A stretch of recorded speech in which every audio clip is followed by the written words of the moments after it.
My goodness. I don't quite know how to follow that. I mean, 3 congressional representatives coming up here to welcome you and greet you, the acting director of the Bureau of Justice Assistance here.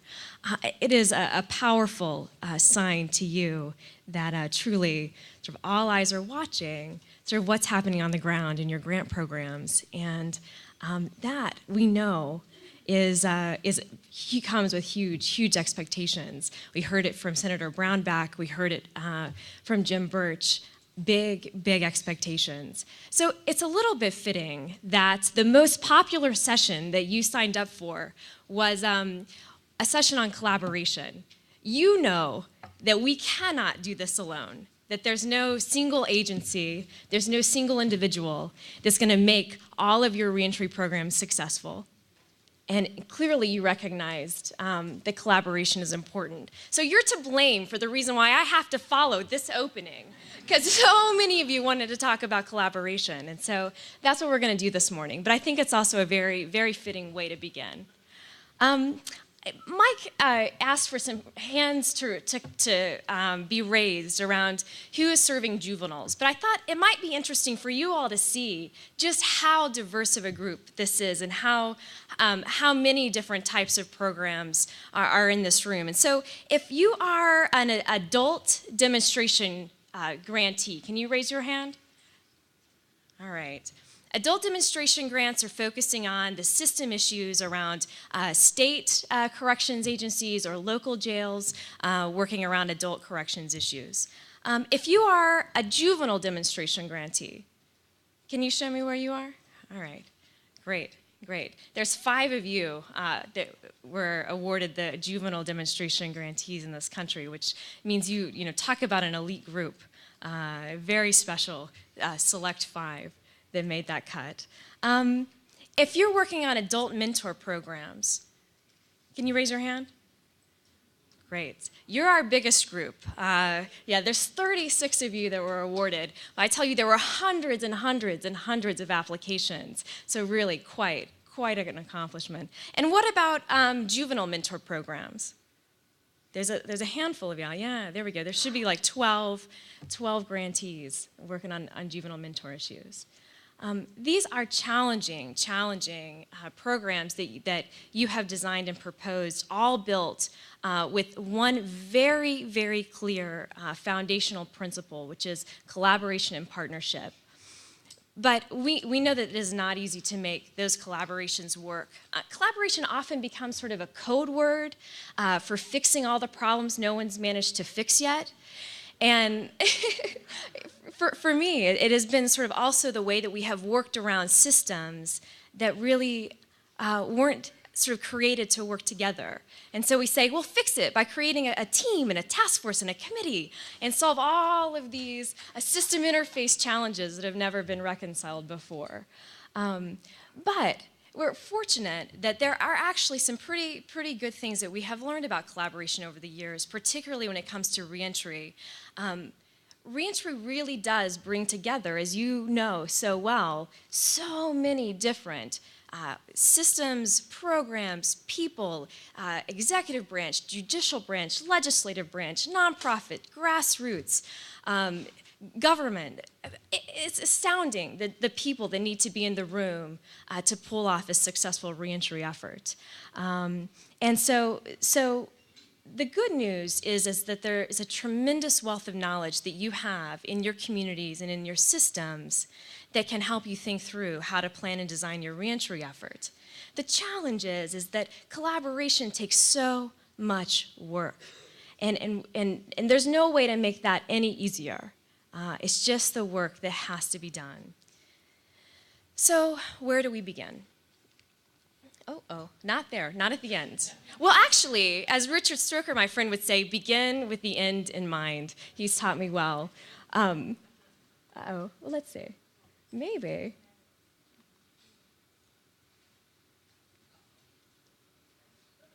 I just want to go to slide 2. Technology. There we go.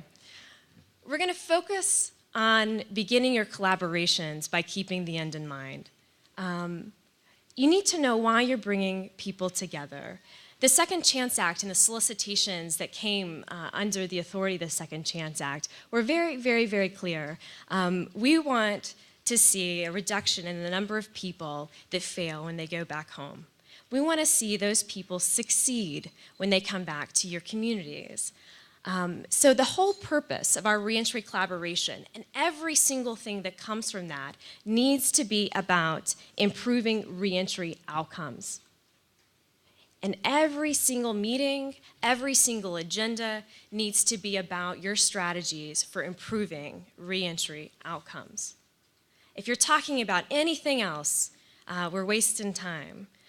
And so you're going to hear over the course of the next 2 days a number of different strategies from a number of different fields and perspectives on how to actually take a bite at that apple and improve those reentry outcomes.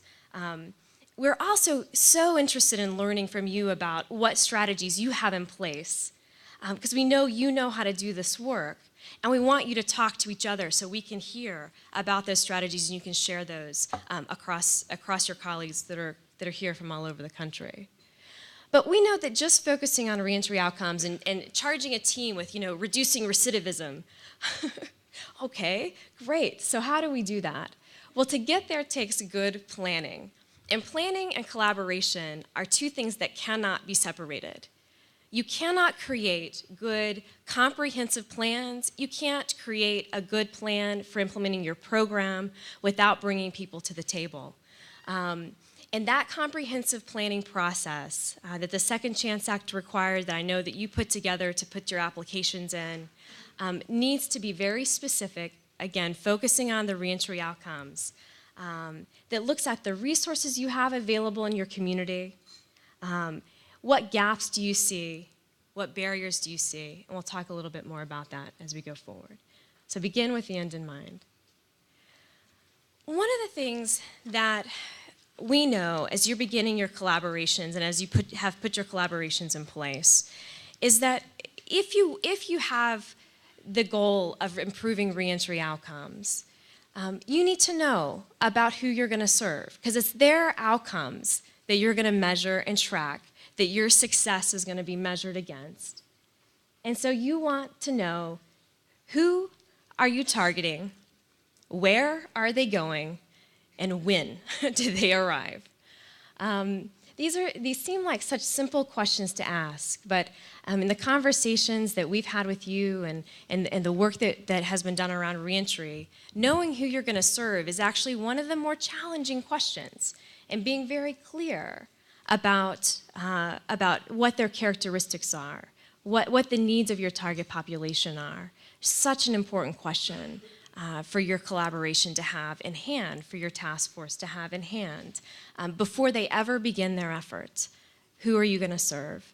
Where are they going, and when? Important things to know are what do the risk characteristics look like? Do you know anything about the risks? What information do you have in hand about that? Are you using an assessment? Are you sharing that information with your partners? What do those characteristics look like?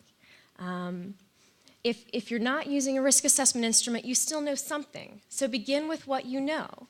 What do their criminal histories look like? Have they been in prison before? Are they repeat offenders? What do those characteristics look like on the risk side? But then that we know is not complete. So just knowing their risks doesn't tell you what they need. So you also need to know about what their needs look like.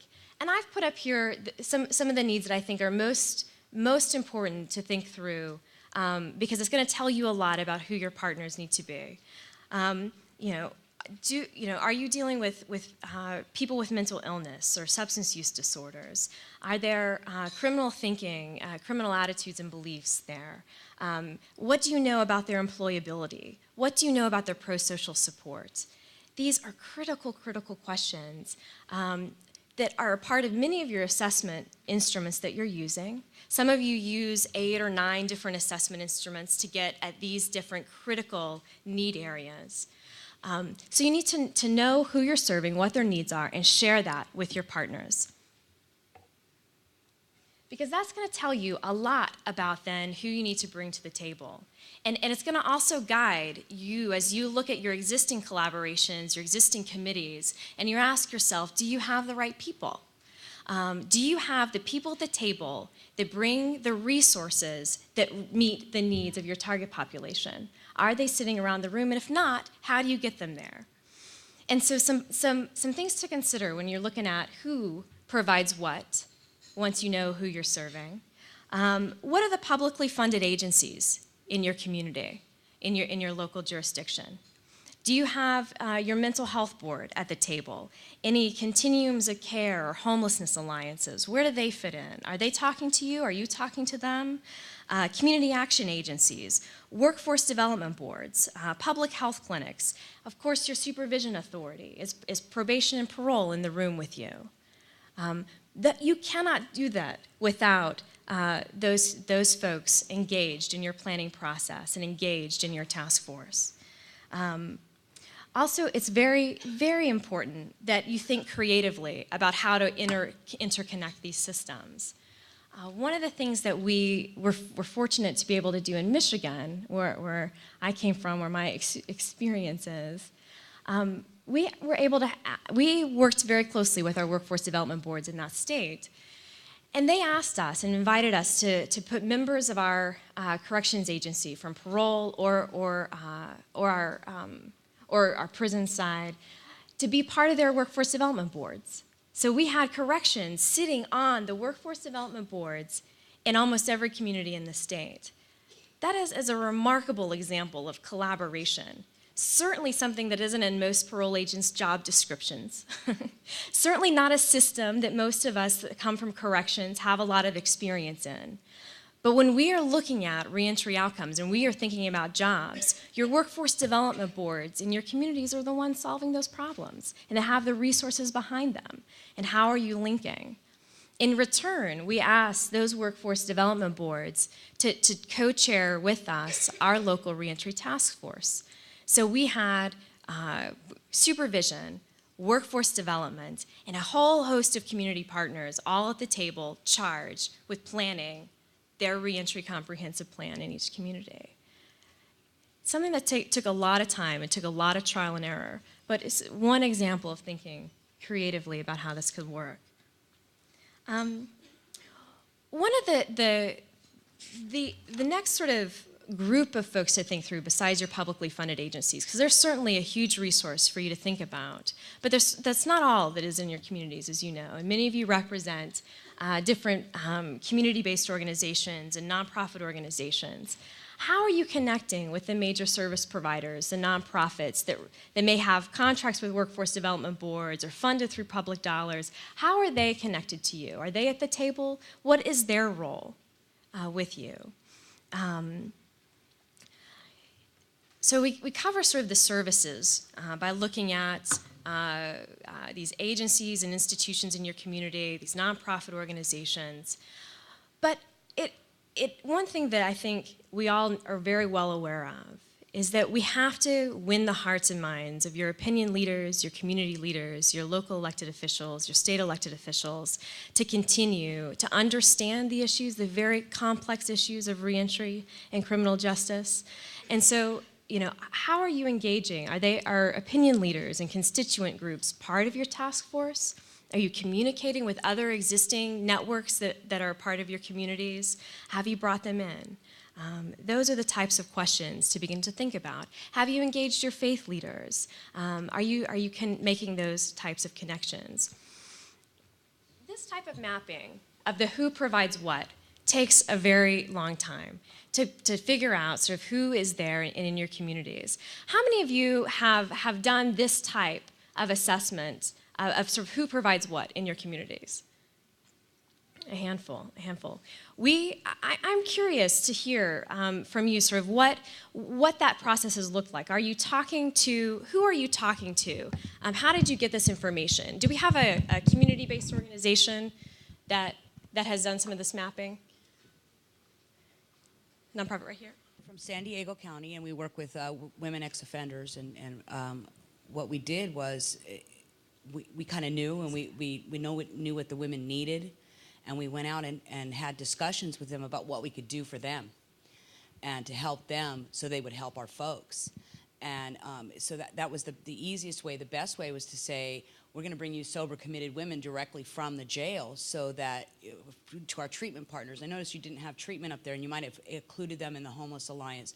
But law enforcement, the discussion with them was, these women are going to come back to your jail unless you let us do some of the stuff that we need to do. It was really about us telling them what we would do for them. And that really got the conversation going a little more quickly, as opposed to, oh God, another meeting or another committee or another. So it sounds like what I'm hearing is that your example in San Francisco is knowing, in San Diego, is knowing very clearly what the needs are of your target population, talking directly to them and being very clear about that so you can get the right partners at the table. And you mentioned another important partnership. You mentioned law enforcement. Blake, I was wondering if you could give us some examples, or an example of some law enforcement collaborations and ways that you have brought law enforcement to the table in the communities where you've worked. I'm actually going to go one better, and I don't know if the grantee's in the room, so I won't say who it is, but very early on in the SCA grantee process, we held a meeting in New York with a handful of local grantees and those who could make it to our office, and in the course of the conversation, in talking to them about what their needs were, they wanted to build a better relationship with law enforcement. And for them, they were defining law enforcement as their police agency, not their sheriff's agency, not someone who was a jail, but their local district or precinct commander.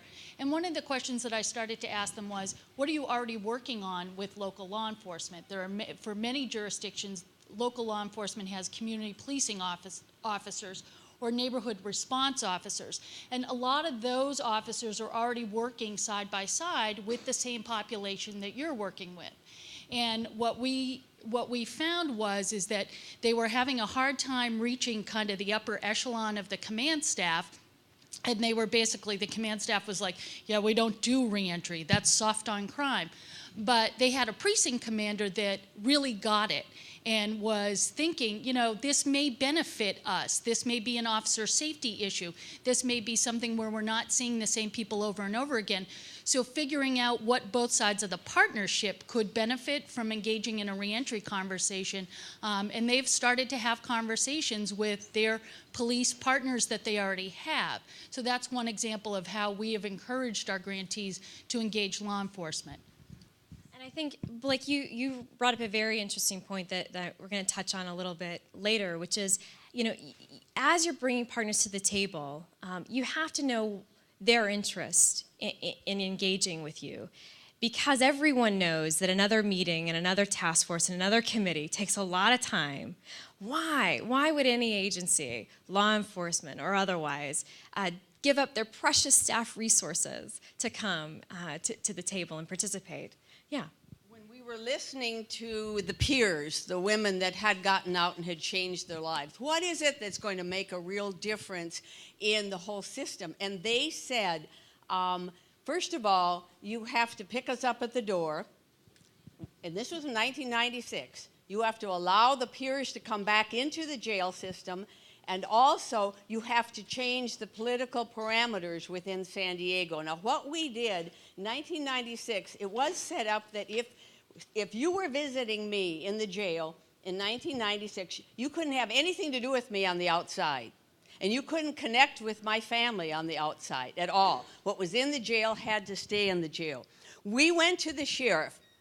We identified what the system was, but we identified if you were to change the policy and allow an open flowing communication from the inside out, beginning with the first visit and continuing to prepare the wraparound services, that it was going to save money, it was going to save time, and it was going to save the whole impact of the follow-up.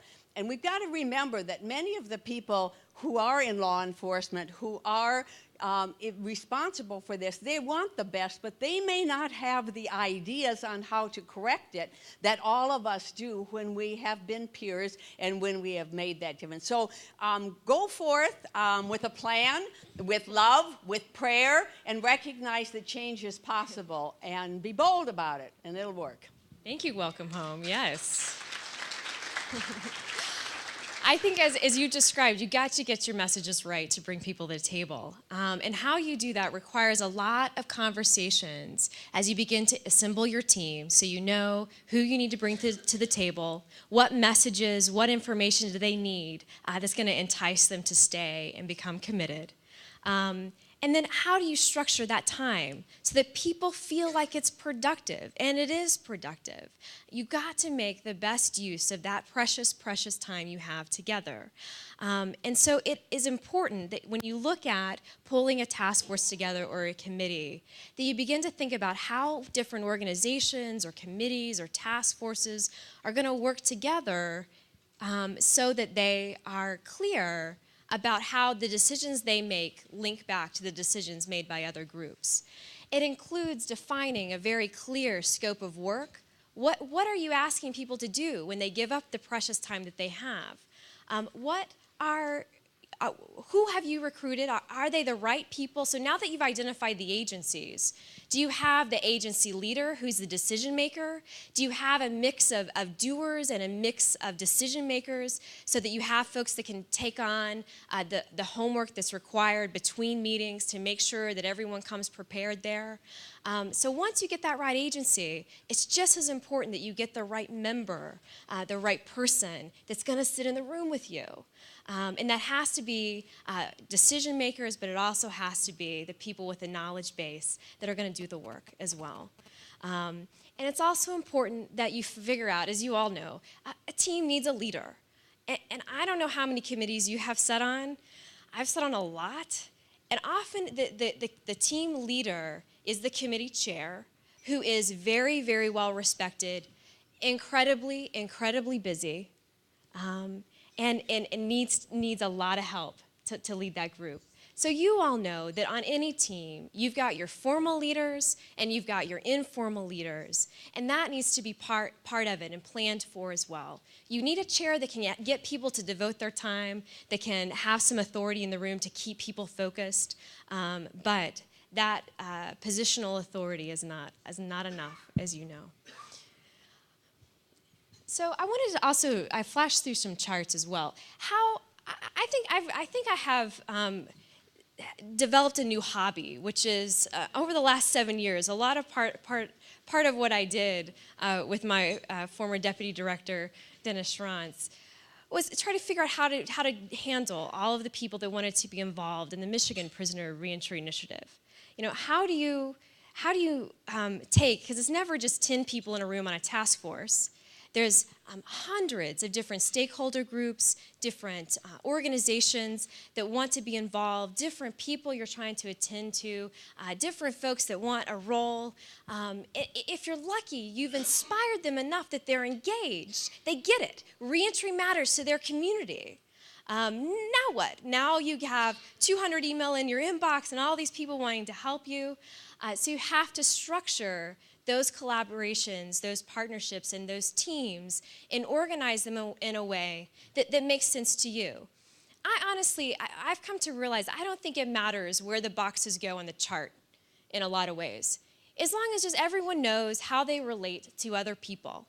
And so a chart can help communicate how what you're doing in one place fits in with what someone else is doing on another team, and how those decisions get made.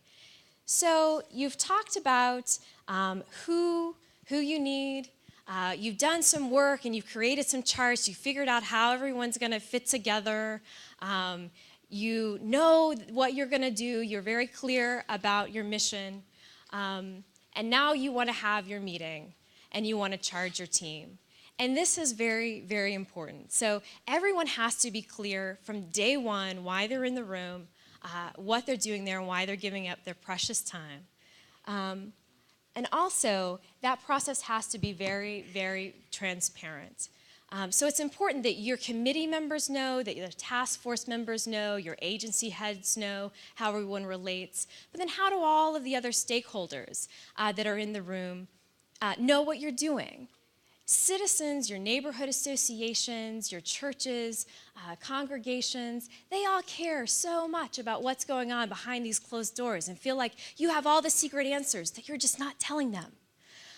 how do you communicate in a transparent way about the decisions that you're making, right? Otherwise, everyone gets really suspicious, and it gets really kind of weird really quickly when that process feels ambiguous or unknown. One organization that I've gotten to know over the last year is the Fortune Society out of New York City.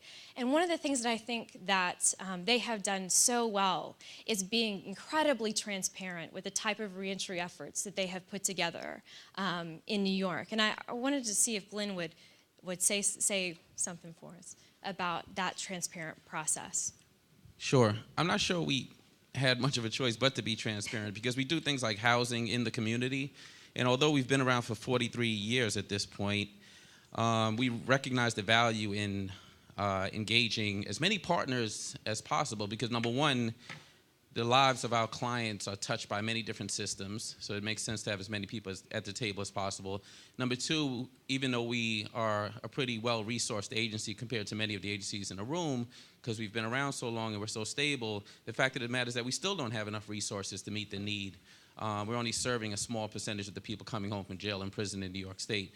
So for instance, our housing, which is in one of the communities that are most impacted by the criminal justice system, Harlem, New York, the community was our biggest opposition when we opened the property. And although we own the land as of right and could have developed it any way we pleased without even engaging the community, we rolled out a full campaign to engage the community. And part of it wasn't just bringing people to the table. Part of it was sort of meeting people at their tables, figuring out what venues they're in and engaging them. So we did things like go to the local police precinct meetings. We went to the community board meetings. We also invited the community board to use our space to have their meetings so that they were in our environment, if you will, and engaging with our clients and so on. We engaged the faith-based community.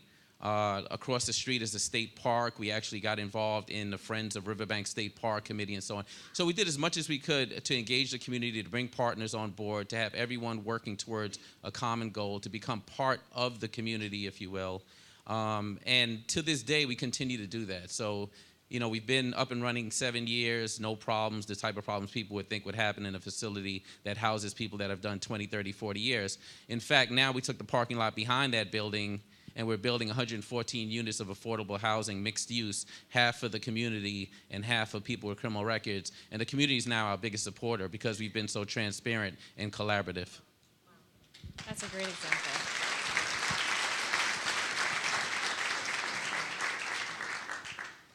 That really is quite a powerful story, and Glenn will be in some of the sessions all throughout the next couple of days, so please ask him a lot of questions about the nuts and bolts of how he made that happen, and Fortune made that happen, because it's really quite remarkable.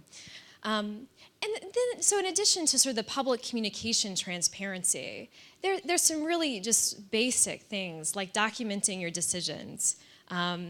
Every time you meet, every decision that's made. And I say that because I chaired this committee that we called the resource team in the Michigan Department of Corrections. And we were a team of people, a task force, charged with a very specific, very clear responsibility, which was to implement the Michigan Prisoner Reentry Initiative and improve reentry outcomes. We had all of the administrators from all the different moving parts of corrections. We had our key community organization there, the Michigan Council on Crime and Delinquency. All of us sitting at the table every week for hours and hours. And hours and hours. And I think part of what that time was about was, we needed the time because the operational issues of a corrections agency that runs prison, parole, probation is really complicated and takes a lot of time to change and sort out. But what I learned from that time there is how important week to week those decisions that you make are. Otherwise, what we would do is rehash each decision, which were often very contentious sometimes. They're difficult to get through, right? Not everyone agrees. There are very different perspectives. So if you don't document all of that time and work that you have done in that meeting room, it's very difficult to move forward and stay productive. And no one seems, I know you don't have a lot of time between meetings. You don't necessarily have, the luxury of running right back to your office to type up the meeting notes and send them right out. But that is actually one of the things that, for me, I've learned is probably most important to making collaborations productive, is just that simple process of documenting what you've done in that meeting. I'm fortunate to be joined, of course, because I'm from Michigan, recruited several of my dear friends and colleagues to come and participate in the committee workday we had yesterday and in different parts of the agenda over the next 2 days. And I'm greatly honored that we have the chairperson of the Michigan Parole and Commutation Board here with Barb Sampson. And I wondered, Barb, if you could talk a little bit about how the Parole Board was involved in planning the Reentry Initiative in Michigan. Thank you, Leanne. I think I can't stress enough how important it is to have the releasing authority informed about what you are doing and to bring them into that process. Michigan's been kind of held up as a model of what can be done. And I think an important part of that was bringing the parole board to the table, finding out what the parole board needed to see in terms of a pre-release plan, finding out what the parole board needed to see in terms of programming options for offenders ready to return to the community. That information helped give the parole board a good deal of assurance in terms of making its decisions. Further, it was, in many instances, motivating for members in terms of making decisions to return individuals to the community. I mean, a few years ago, Michigan's population sat at 51,000. We are now under 45,000 inmates, and that's in about 3.5 years. And critical to that was the parole board's involvement in the resource team meetings, having a representative there, having our voices heard about this is what we need to see, this is what we'd like to see, this is what we expect individuals getting ready to return to the community to accomplish or to know or to do. We continue, despite Leanne's absence, and she's sorely missed, the resource team meetings continue. The board is still at the table. There are subcommittees that talk about programming, our sex offender programming, our assaultive offender programming, other efforts that are taking place in the department, and we continue to be involved in that process. I think another place where involvement of the releasing authority can be very helpful is in terms of the violation process.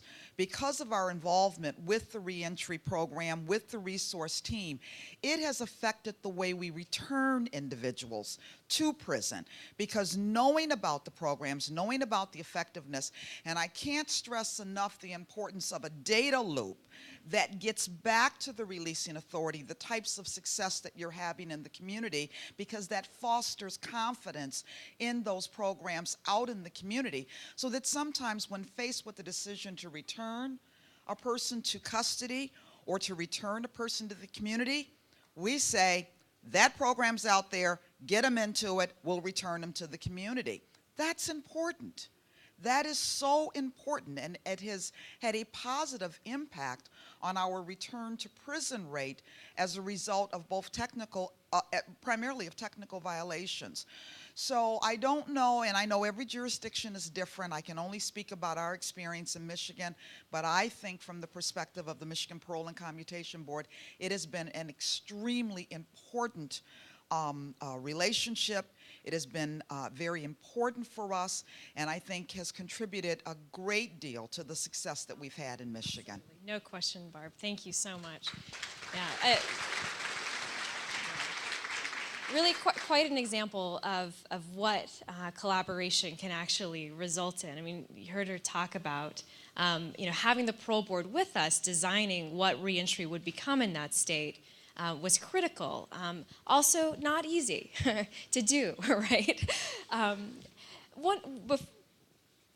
So we've talked around a number of different sort of levels of collaboration, sort of local task forces and teams in a specific community. But I also know that many of you have worked with state collaborations and state level task forces that are, often charged out of your governor's offices or created by executive order.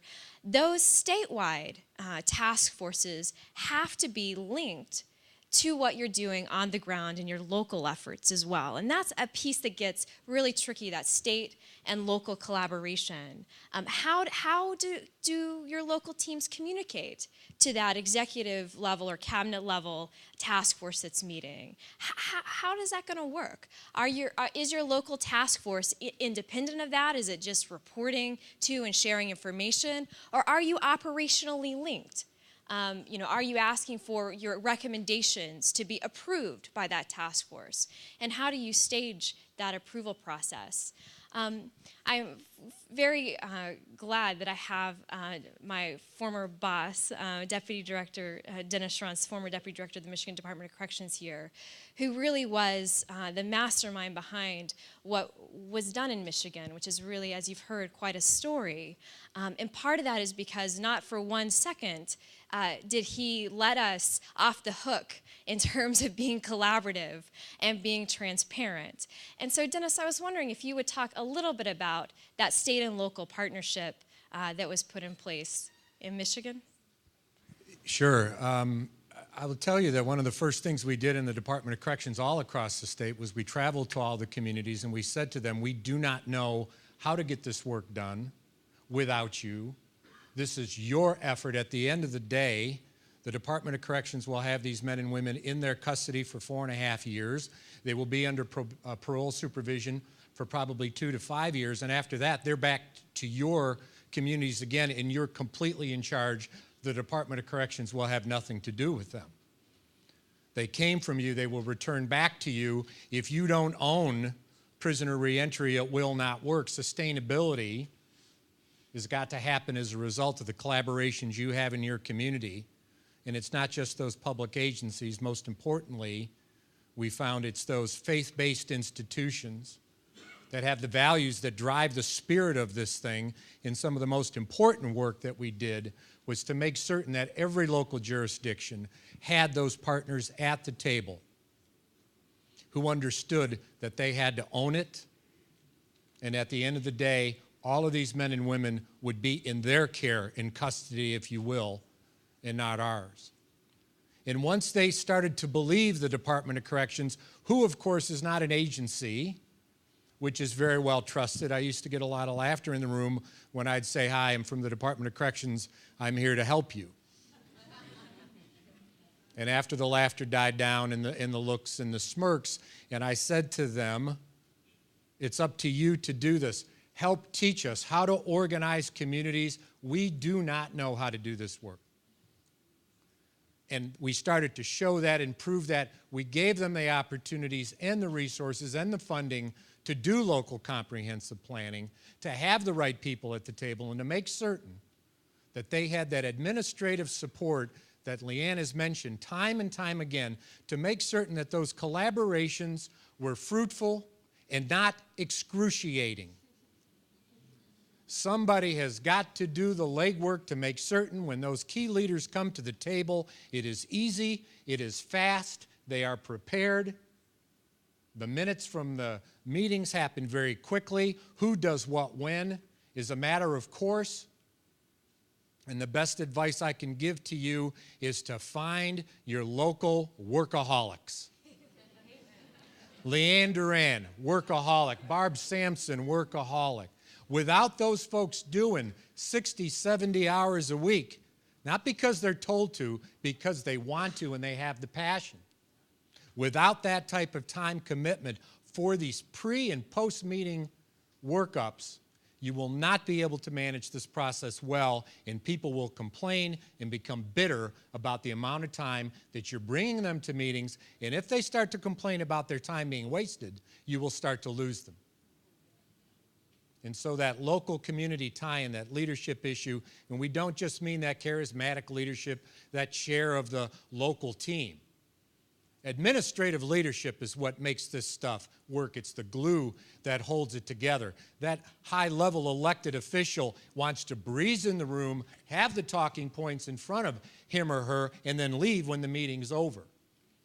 That takes hours and hours of preparation. And once you know who your people are and what their competencies and capabilities are, you support them and you fill in the gaps. That administrative leadership is critical, and every single team here has identified that person or people. And I think that so much is on your shoulders to be able to get that done. And hold the state accountable. Demand from them rehabilitation from their expensive prison system. Demand collaborative case management of your parole agencies. This is 2010. They need to get with the program, and you are going to be the smartest people in the room about how to get that job done. And it's all local. You've got all the power. Thank you, Dennis. Yes.